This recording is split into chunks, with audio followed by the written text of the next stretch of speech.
జగన్ టైంలో ఒక డీజీపీ స్థాయి అధికారి ఏబి వెంకటేశ్వరరావుని తిప్పలు పెట్టారు.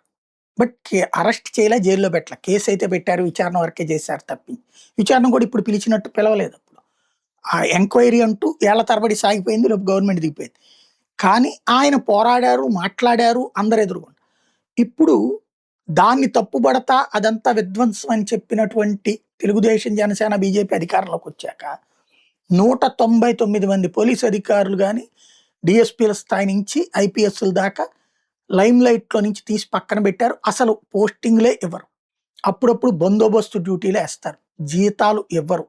ఇవి కాకుండా ఏకంగా డీజీపీ స్థాయి అధికారి సునీల్ నాయక్, అట్లాగే అంతకుముందు ఆ ఫైర్ డిపార్ట్మెంట్‌కి సంబంధించిన ఆయన మీద కేసుల దగ్గర నుంచి చూసుకుంటే ఇప్పుడు PSR Anjaneyulu arrest, jail, bail, అలాగే మన సునీల్ నాయక్, సునీల్ కుమార్ ఇట్లాగా వరుసబెట్టి ఐపీఎస్‌లకి నరకం చూపెడుతోంది ప్రభుత్వం.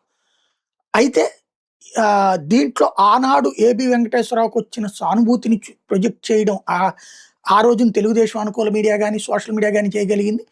ఇప్పుడు అట్లాంటిది సానుభూతిని వీళ్ళకి క్రియేట్ చేసుకోవడం సాధ్యం కావట్లేదు, మీడియా, సోషల్ మీడియా లేకపోవడం వల్ల. అదే సందర్భంలో వీళ్ళు నోరు మెదపకపోవడం వల్ల. ఇప్పుడిప్పుడు ప్రారంభిస్తున్నది, రాబోయే రోజుల్లో ఏమవుతుందో చూడాలి.